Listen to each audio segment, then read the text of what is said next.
Ladies and gentlemen, please welcome to the stage the President and CEO of the Atlantic Council, Fred Kemp.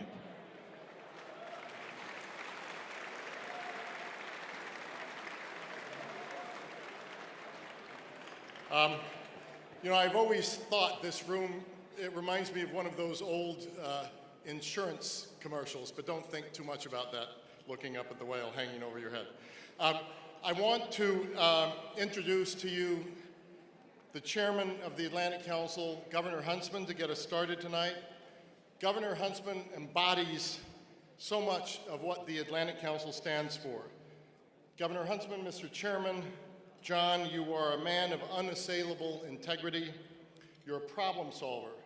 You're a man of deep intellectual curiosity and understanding of the world.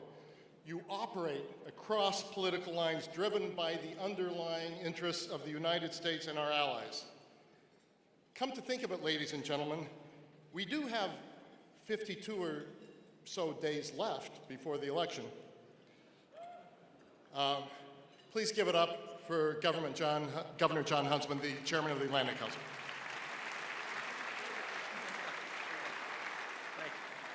Thank you, Fred, and all of that, and the great introduction and all that stuff will get you third place in the New Hampshire primary. I had my choice between an introduction by the voice of God or the voice of Fred Kemp. I chose the voice of Fred Kemp. I hope I don't pay for that later on. So good evening, everyone, distinguished honorees, excellencies, dinner co-chairs, and members of the Atlantic Council Board and International Advisory Board, ladies and gentlemen, dear friends, welcome to the 7th Annual Atlantic Council Global Citizen Awards. And thank you so much for being with us here tonight. An incredible crowd, a record crowd. This is the best turnout ever for the Global Citizen Awards, which in a sense is a testament to the world-class awardees that we have here tonight. In fact, the dinner has had such popular demand that our team even began looking into whether there was seating available inside the whale up there. We were told no. We're gathered here in New York during a week when much of the world is focused on the fundamental link between leadership and strategy. Just across town, we have some 140 heads of state and government. They're convened here at a single time and place, all united around a common purpose and vision of improving the state of the world. That and increasing New York's metrics in unpaid parking tickets. The last I checked, that figure had racked up to something around $16 million. Thank goodness for diplomatic immunity for those people who have it. As all of you know, it's difficult to quantify the historic scale of the problems the 140 leaders convened here this week face. Challenges that have seldom been as numerous, complex, combustive, or urgent. From Mideast mayhem to Russian revanchist aggression, from Europe's biggest refugee crisis since World War II to Britain's historic referendum to leave the European Union, from the rise of China to the threat of North Korea, from democratic dysfunction to violent extremism, which we are tragically reminded of even this weekend's bombing here in Chelsea, from a crisis in Western political leadership to state and non-state actors alike disrupting international norms. The challenges are as profuse as they are profound. To quote Secretary of State John Kerry, a recipient of our 2011 Global Citizen Award, who we're delighted to have here with us in the audience tonight to introduce a little later, Italian Prime Minister Renzi, said he, "The fact is that our entire model of global leadership is at stake." To quote another great man, Winston Churchill, "Kites rise highest against the wind, not with it." The optimist in me sees the scale of the challenges today as a call for us to rise to the occasion and seize the opportunity to remake the world as freer, more open, and more prosperous. The Atlantic Council, across our 10-program 10 programs and centers, embodies this very ethos. As you can see by looking around tonight, we are a community of business and civil society leaders, cutting-edge experts and policymakers, united around a shared calling to solve these global challenges. We generate ideas, and we foster debate. We build consensus, mobilize durable coalitions, and transform ideas into action. Recipients of the Atlantic Council's Global Citizen Award share that ambition as well. They exemplify the sort of leadership that is required during these most challenging times. And tonight I'm proud to say our celebration is truly global as we honor 3 individuals from 3 continents. We will present Prime Minister Shinzo Abe, who through the storied Abenomics of social or fiscal stimulators, monetary easing and reforms, is changing the course of the world's 3rd largest economy, reinvigorating Japan's economic energy and optimism. I hope his stage entrance tonight is as captivating as his Rio Olympics closing ceremony cameo, where for those of you who didn't see it, he emerged dressed as Super Mario. We will also salute Prime Minister of Italy, Matteo Renzi, described as the demolition man by The New Yorker for, quote, cleaning up the swamp of political challenges in Italy with his innovative leadership, forging vigorous solutions to the country's social woes and persistent financial crises. And we will honor renowned American jazz musician and one of my heroes, Wynton Marsalis, for his contributions that introduced jazz music to the world, breaking down barriers between classical music and jazz, and using his talent to make a difference in the world and bridging communities through his most extraordinary work. So here to elaborate more on the work that the Council does and the values we wish to promote here tonight is my good friend and colleague, and above all, fellow Utahn, President of the Atlantic Council, Fred Kemp. Thank you, ladies and gentlemen.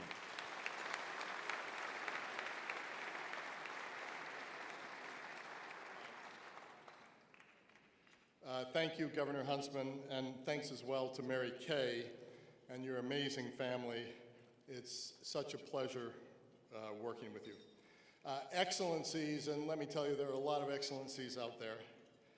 Ladies and gentlemen, Atlantic Council board members and International Advisory Board members, 19 board members, 9 International Advisory Board members here tonight. Thank you for being here. We launched this dinner 7 years ago at the urging and with the vision of our International Advisory Board member, Victor Chu, and other members of the International Advisory Board, and with World Economic Forum founder Klaus Schwab as our inaugural awardee. Klaus, who will be introducing Prime Minister Abe tonight, it is so wonderful to have you here again tonight on this 7th occasion of this very successful awards dinner. Thank you, Klaus.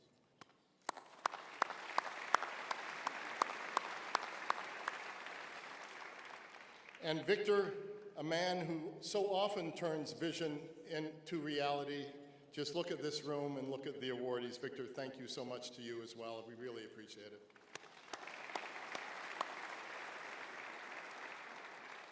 Yet, we never imagined, as Governor Huntsman said, how much more unsettled the global situation would become in this short period of time, 7 years, and thus how much more crucial would be the leadership that we celebrate each year, and by celebrating it, hoping to inspire others.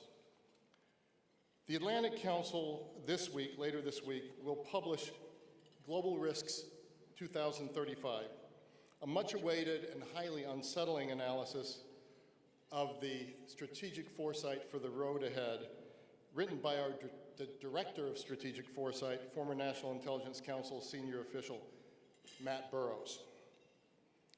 He last wrote this report for the intelligence community of the United States, and so this is the first time he's done this sort of report outside that community and for our consumption. Matt writes, quote, The increased risk of a major conflict is the biggest change in the past 4 years. In 2012, a major US-NATO conflict with Russia or US-China conflict was close to unthinkable. The post-Cold War security order has broken down, and the consequences flowing from that are immense, potentially threatening globalization. He continues, speaking about our domestic politics, quote, "As dangerous as the fracturing of the post-Cold War global system is the internal fraying in the political, social, and economic fabric of practically all states." The report makes for compelling reading. It goes into quite some depth in these issues, not because it describes our destiny, but because it describes a possible trajectory if left unattended. And it motivates we at the Atlantic Council, as we are optimists fundamentally, to take on such challenges as best we can under the motto of working together to secure the future. We act with the conviction that we live at a defining moment in history, as important as the end of World Wars I and II, and that we must either engage and lead with our friends and allies around the world, or accept outcomes that won't be of our making or to our liking. Witness Syria, witness Ukraine. In that spirit, let me welcome by name just a few individuals in this amazing audience. As Governor Huntsman noted, we have two former Global Citizen honorees with us this evening, Secretary John Kerry and Klaus Schwab. I also want you to give up your prayers and thoughts this evening to an awardee from 2 years ago, Shimon Peres, who is recovering an unstable condition from a recent stroke. We are delighted that our own Adrian Arce, the Executive Vice Chair of our board, will introduce the great Wynton Marsalis after Secretary Kerry introduces Prime Minister Renzi and Klaus Schwab introduces Shinzo Abe, Prime Minister Shinzo Abe. I had a chance to glance at Prime Minister Abe's staff's grid of the room, and it's telling. He has an Italian flag on Prime Minister Renzi's table. He has a Japanese flag on the Japanese Prime Minister's table. And on Wynton Marsalis's table, there was a trumpet. Some flags are universal. We also are joined by our first Young Global Citizen Award recipient, the fantastic musical talent Llewellyn Sanchez-Werner, so thank you for being here. We're privileged this evening to be joined by several current and former heads of state and government, Georgi Kyriakishvili, the Prime Minister of Georgia, Rui Maria de Orejo, the Prime Minister of Timor-Leste, the President of Togo, Faure Issoufina Gnassingbé, and the former Prime Minister of Pakistan, Shawkat Aziz, and the former Prime Minister of Hungary, Gurbanguly Nai. We also have governor ministers from around the world, including the Bulgarian Foreign Minister, Daniel Mitov, and the Italian Foreign Minister, Paolo Gentiloni. We also have the Minister of State from the UAE, Dr. Sultan Ahmed Al-Jaber. Dr. Al-Jaber is one of several strategic partners for the Council's newest initiative, the Atlantic Council's Global Energy Summit in Abu Dhabi, January 12th to 14th. Adnan Amin, the Director General of the International Renewable Energy Agency, one of the key agencies around the world, the key agency around the world working on this set of issues. Another key partner in this exciting Abu Dhabi project is also with us, so thank you to you as well. And then finally, we're delighted that so many partners are here this evening of our Istanbul Summit, which has been a flagship international convening on April 6th and 7th, and the director of that summit is here, Defne Arslan Sediklar. Given the global events I've described, these gatherings aren't just convenings. We combine convenings with dynamic work. So dynamic convenings, dynamic work aimed at making a difference. So thank you so much for joining us. And now, Governor Huntsman said he had to choose between the voice of God and Fred Kemp. I'm going to leave this next voice to introduce our introducer, Prime Minister Renzi.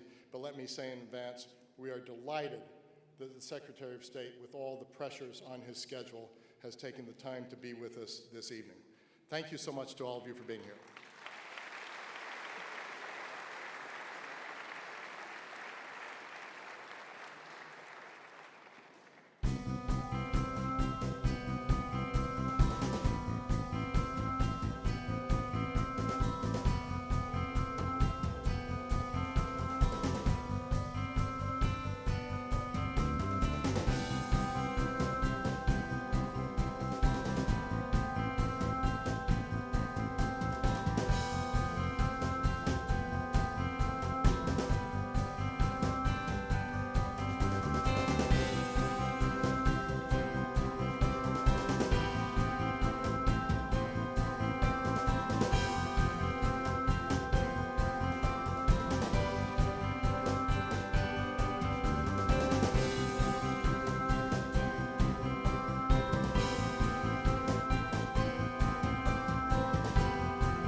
Ladies and gentlemen, please welcome 2011 Global Citizen Award recipient, U.S. Secretary of State John Kerry.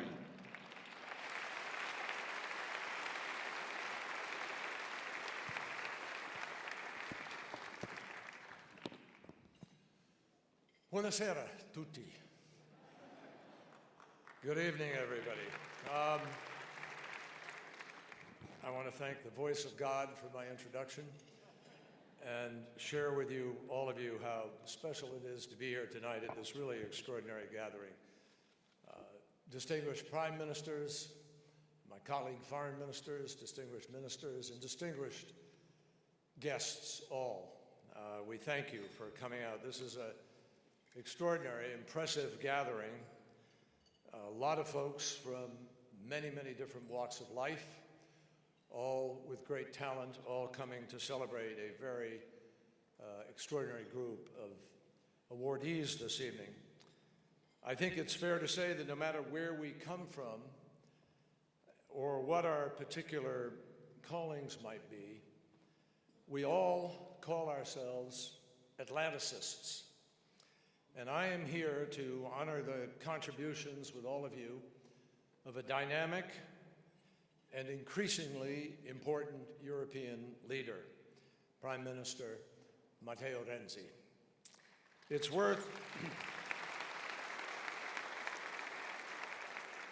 as we do that and putting into context both John Huntsman's, John, we thank you for your tremendous stewardship here, and John's and Fred's comments this evening, I think it's worth reflecting that 100 years ago, this month,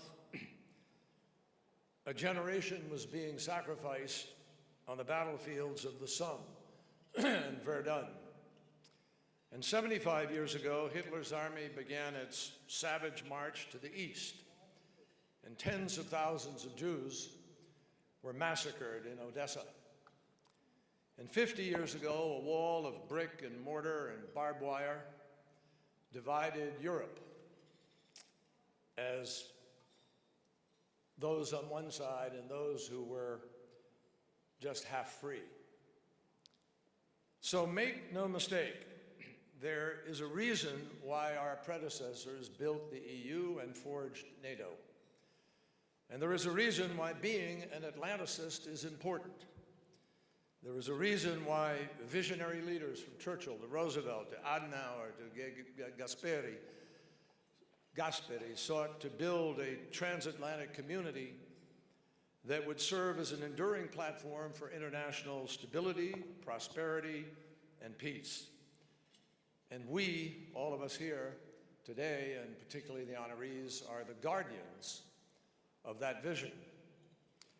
That is why, in recent years, we have stood together on behalf of a sovereign and democratic Ukraine, reaffirmed our solidarity in the face of new threats to the Eastern and Central Europe, mobilized a counter-terrorist coalition that is gaining ground steadily in Iraq and Syria, and negotiate an end to the dangers posed by Iran's nuclear program, and help to frame a global agreement that we must implement with urgency to curb climate change and preserve the environmental health of our planet.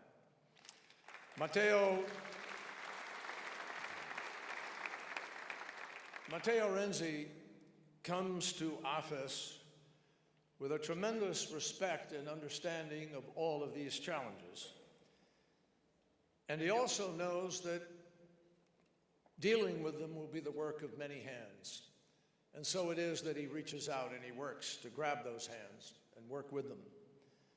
But tonight, the Atlantic Council is able to recognize him as a unique and dynamic force since becoming Prime Minister of Italy, the youngest person ever to hold that post. Let me be clear. This is a high-energy guy. And believe me, most people would agree that I know an Energizer bunny when I meet one. Last month, some of you may have heard, at the G20 summit in China, the guests of honor all went for a ride on the boat afterwards. We all went out on this boat around Westlake. And suddenly, a very large fish came flying out of the lake and onto the vessel. Unlike his stunned colleagues, Prime Minister Renzi leapt forward, applied his old football skills, and subdued the Leviathan before it had time to swallow even a single global leader. So there is a lot to be said for being young and vigorous, and for young and vigorous leadership. And as the mayor of Florence, Matteo Renzi was known affectionately as Il Rotomatore, the scrapper. And it shows.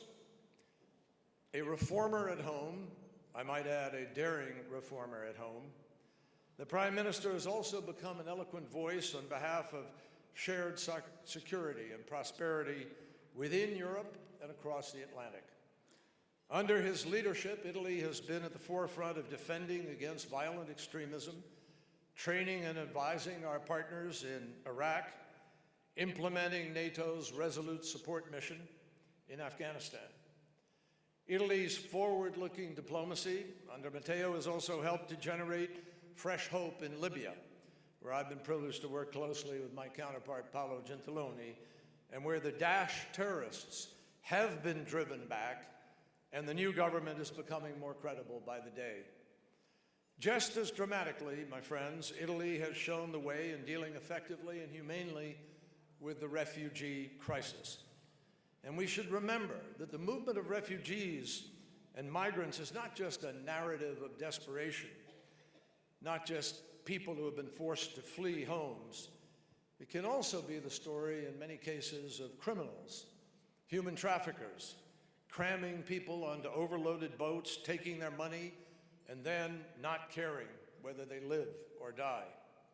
And that is why Prime Minister Renzi has taken a comprehensive approach, supporting a diplomatic end to the war in Syria, addressing the economic factors that contribute to migration, and coming through when emergencies rise.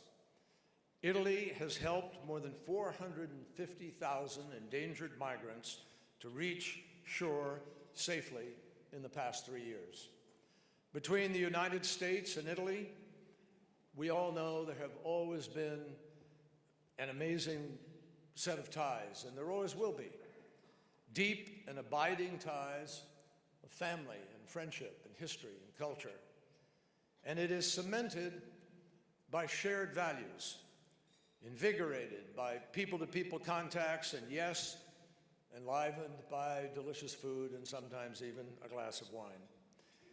Here in America, a country and a continent named for another son of Florence, we are delighted to see Italy being led boldly in the right direction and in full support of the transoceanic bonds long nurtured by this Atlantic Council. So, ladies and gentlemen, it is my great privilege tonight to introduce to you for this Global Citizen Award the distinguished Prime Minister of Italy, Matteo Renzi.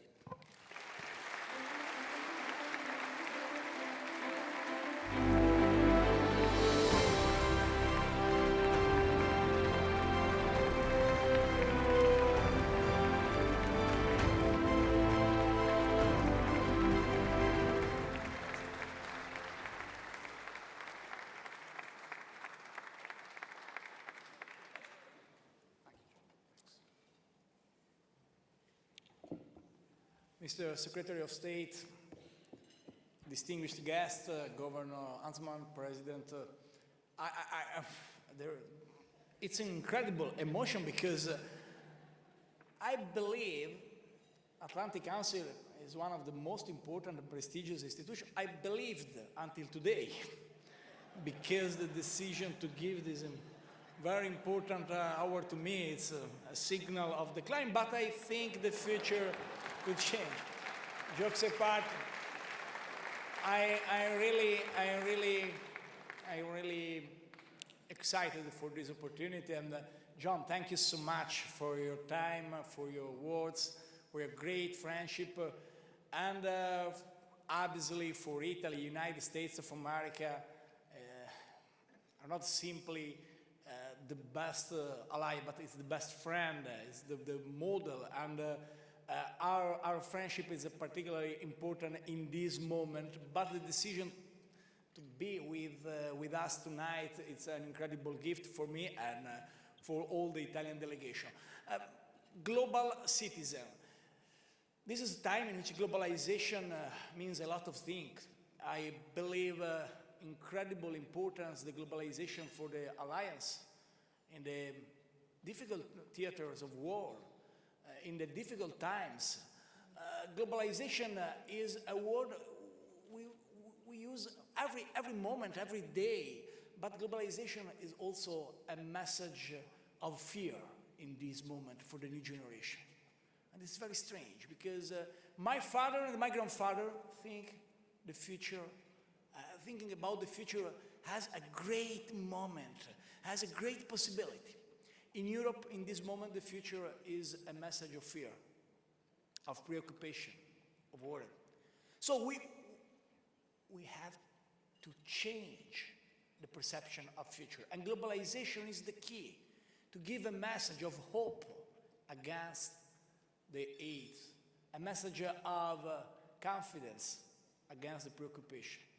Globalization means in Italy and in Europe, save the men and the women who risk their life in the sea, Mediterranean Sea. We can lose the votes, we can lose the point on the surveys, but we cannot lose the dignity of a human being, and this is particularly important in this moment. Then we can, and we must have a strategy for Africa, where globalization means investing in the new technologies to give an opportunity to new generation to share some ideas and values on the social network, but also to give a message of importance of human friendship and human relation. Globalization means a lot of things. Global citizens force us to believe about how many important is the expression citizen. There is a Latin expression, citizen in Rome, in the old ancient Rome, means civis. And this is particularly important because civis is belong to community, belong to city. And belong to the city is not simply to belong to a community of men and women, but a community of ideals, of values. What is today the civis? Civis today means belong to cultural ideal, belong to an expectation of soul, not only the belong to normal community of men and women. So global citizen for me today means a lot of things. I believe for the future, for the new generations, global citizen is not an award, but it's a responsibility. A man who is here, there is Shinzo Abe, and I'm really jealous of Shinzo Abe because the image of Shinzo is a great friend, organized a very great G7 this year, and I hope I can organize a very good G7 next year as Shinzo, but particularly Shinzo present himself as a Super Mario during Olympic Games. And I'm really jealous because I'm not sure Italy could organize an Olympic Games, but particularly I'm not in condition to show myself as Super Mario. I will try. But there is the other guy, Wynton Marsalis. I stole words of an epic expression, epic oratorio composed by Wynton Marsalis when he used this expression, freedom is the trying. And I think to be global citizen is exactly that. Freedom is the trying to be a better man and a better woman in a moment in which the fear is the great nightmare for the new generation. So from Rome, the city of Civis, from Italy, the country of beauty, I really honored and I consider a privilege. I come from Florence and I finish with my city, not Rome, but Florence. And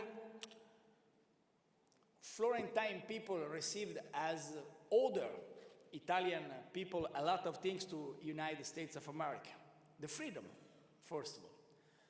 The freedom during World War II. But we gave also something to United States of America. The name. Yes, don't worry. Because Amerigo Vespucci come from Florida. It's good because if you decide Amerigo, because if you think about my dear Vespuccian people, is not very good. The United States of Vespuccia, it not sounds well. But Amerigo give the name to this incredible country. I think the real challenge for the new generation, for the new leaders, is try to give the name to the future. With a leader as John Kerry and other people who support us day by day in the difficult theaters, we try to search the freedom in the trying, and we search really to give a name to the future of the world. Thank you so much. It's really a great privilege.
Ladies and gentlemen, please welcome the inaugural recipient of the Global Citizen Award, World Economic Forum founder and executive chairman, Professor Klaus Schwab.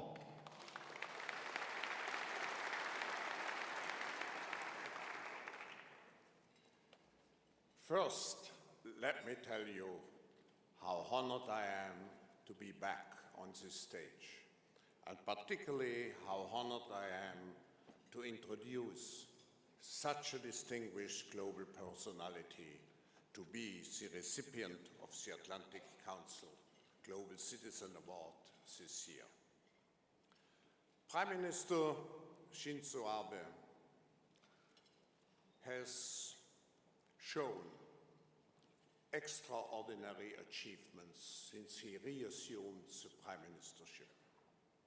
First, the Prime Minister succeeded in achieving what he calls stability in politics. Your liberal Democratic Party, the LDP of Japan, is dominating the Diet, and the upper house occupying more than 2/3 of the seats. So your political power is significant. Some of my friends in Japan tell me, knowing that the First Lady, Madame Abe, has her own prominent powers, that the only opposition you still face, Prime Minister, is inside your family. Second, Prime Minister, you succeeded to restore confidence in the Japanese economy. And I quote from your address to participants in Davos this year, "The Japanese people have now unmistakably found the light of hope at the end of the long, dark tunnel they have found themselves in for no less than 2 decades. They are poised to regain great confidence in themselves." But in introducing Prime Minister Shinzo Abe, I think it's appropriate to show you what outstanding personality in today's political landscape he is. And here I just want to mention 3 features. First, in your career, you shared very early the principle to be a fighting politician, taking the right path for the country, no matter how harsh the criticism may be. Today, you are one of the few leaders in the world well known, not just for your name, but most importantly, for your policies and what you really stand for. In a world where trust in leaders is declining, so much declining, we all hope to see more leaders like you who fight for what needs to be done for the country's future and for our global peace and prosperity, rather than those full of promises to respond to the popular trends of the day. Prime Minister, in a world where political leaders are more and more guided by a radar system, sending out signals and then constantly changing course depending on the response received, you, Prime Minister Abe, are a compass man who follows an inner compass, providing directions based on strong values and on a clear mission. But second, over the years, you have demonstrated true global citizenship. You have consistently shown great respect towards the views and values of leaders from other nation-states. And most importantly, you have always embraced the spirit and practice of open dialogue, regardless of how difficult the topic. In this respect, you have defined your principle of global governance as mutually beneficial relationship based on common strategic interests.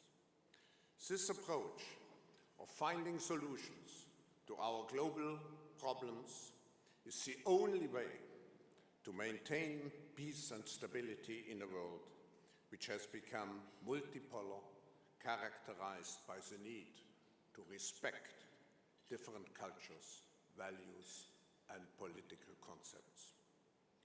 But third, and maybe most importantly, you have become, and are still, a very modest, thoughtful, and human person. Just think of a small thing, the certainly unexpected, personal, handwritten thank you note that you left in your room for the hotel staff during the G20 summit in Hangzhou, China.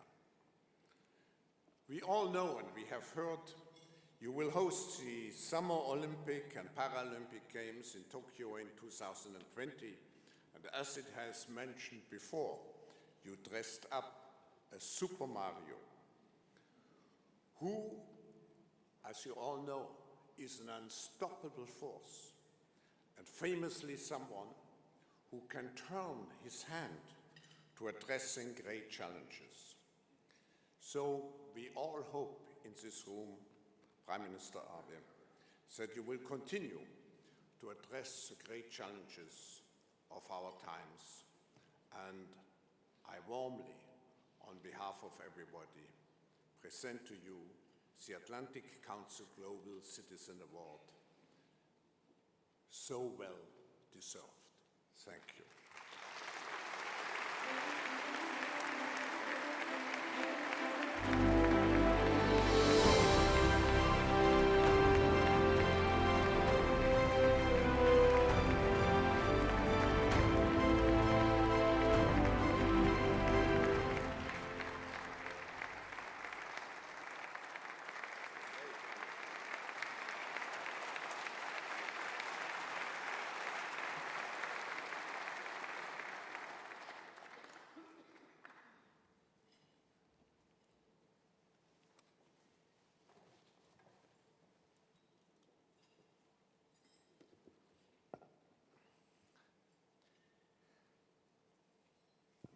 Thank you.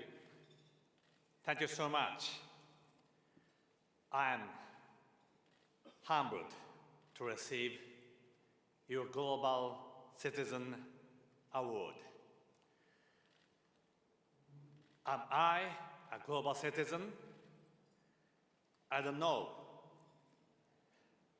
But I know I am a globe trotter.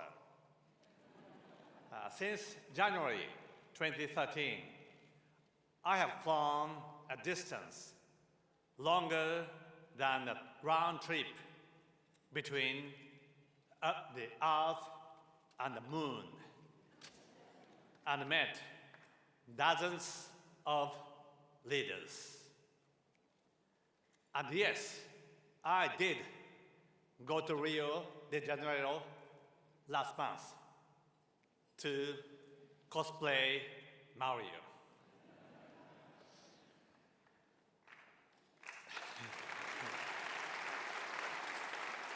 I know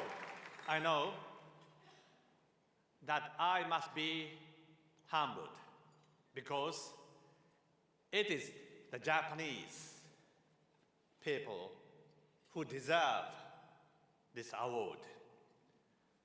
Ladies and gentlemen, this year marks the 60th anniversary since Japan joined the UN in 1956. Over the last, thank you. Over the last 60 years, young aid workers from Japan have eaten the same food and drank the same water as the local people do in developing countries.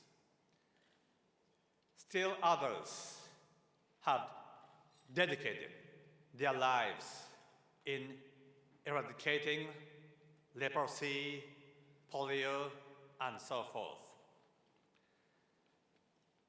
These are the Japanese who deserve the medal.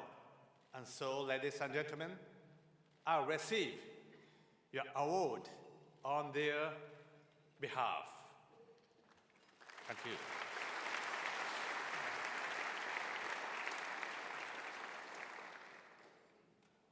There was a time long ago when the word Asia was a synonym for eternal stagnation. Karl Marx championed such an idea. Today, Asia is the biggest consumer market, and it is in broader Asia more people live under democracy than in any other region. And guess who have been instrumental in bringing about this tremendous growth?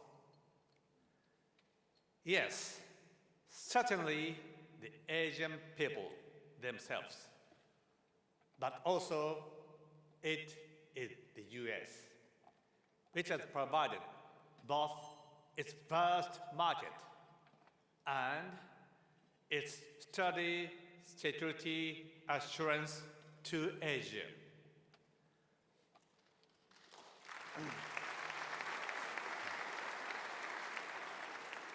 And may I say that my country, Japan, too, did its best possible effort. The point is that the US is always a residential power in the Asia-Pacific region. You cannot live from, but can only invest more into the region. And please do not forget that you cannot find a better, stronger, and more reliable partner than Japan in pursuit of your continued involvement in the region.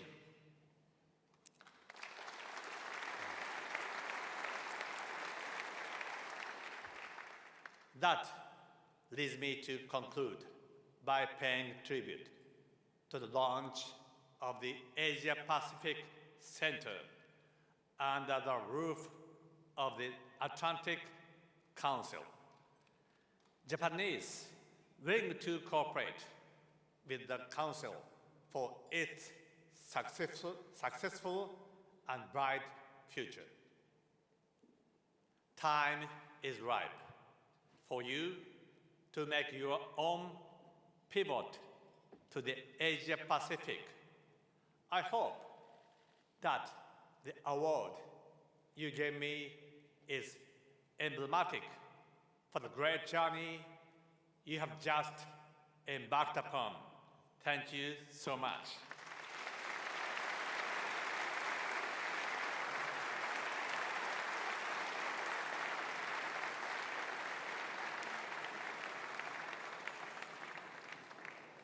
Ladies and gentlemen, please welcome Atlantic Council International Advisory Board member and Global Citizen Award Dinner co-chair, Victor Chu.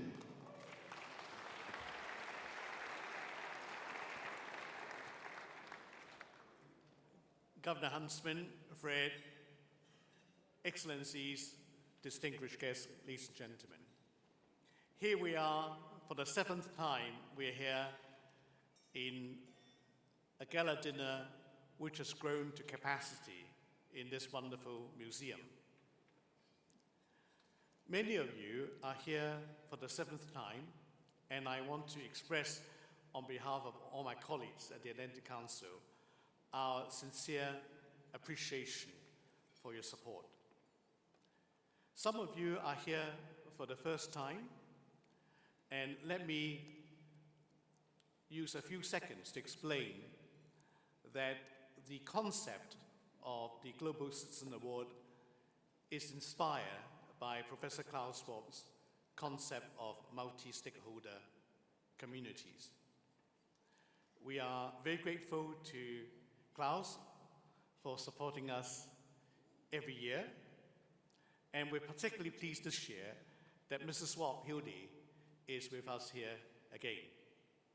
Hildy, thank you very much for your support too.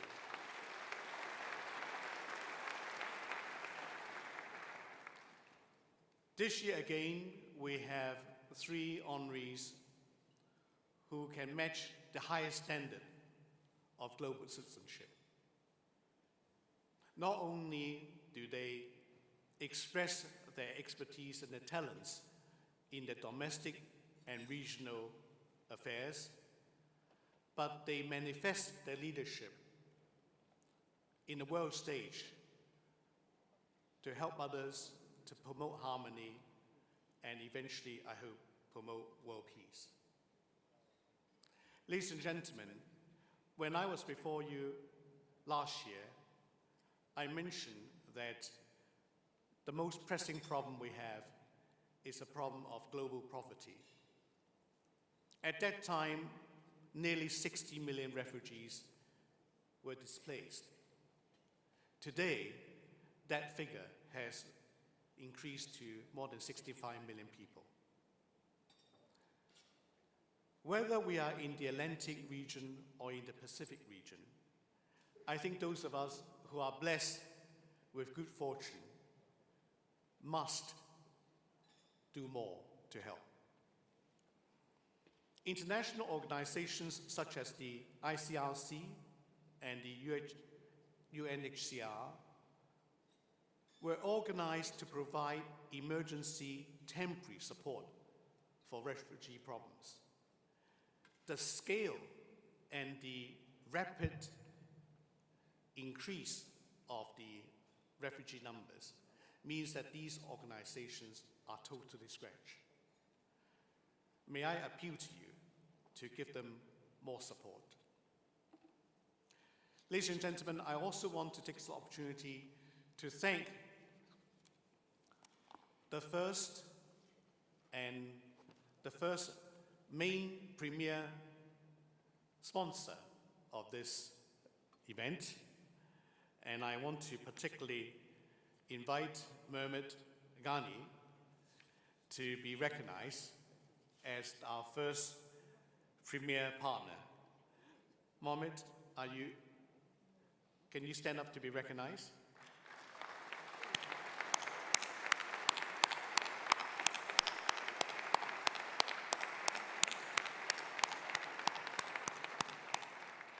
I would also like to thank all our co-chairs for this evening. Without your support, we would not be able to reach such a wonderful capacity here. And I hope you will continue to support us throughout the year and also in the years to come. In the interest of time, I won't name you individually, but could invite all the co-chairs to be upstanding to be recognized collectively. I'll be very grateful. Would you be upstanding to be recognized, please, all the co-chairs?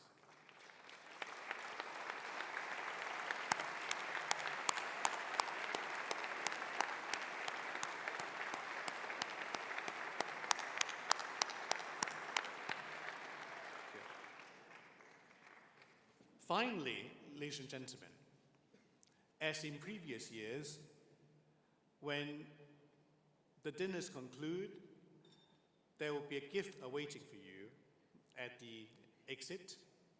Again, it is an intellectual gift. Last year, I remember we present you with Ian Bremmer's wonderful book. Very difficult to repeat that success again, but we try. This year, with the gracious donation by Penguin Random House, you'll be receiving Adam Grant's Originals. The book is about non-conformity, about taking action when others keen to be on the sideline, about cultivating the kind of creativity that would change the world. The Financial Times, in reviewing the book, says Grant's optimism about the potential of human beings to improve themselves and their organizations is refreshing, and his willingness to challenge and test the status quo is instructive. That is global citizenship at its best. I think Adam is here with us tonight. Would Adam be standing to be recognized? Adam? We will recognize you anyway.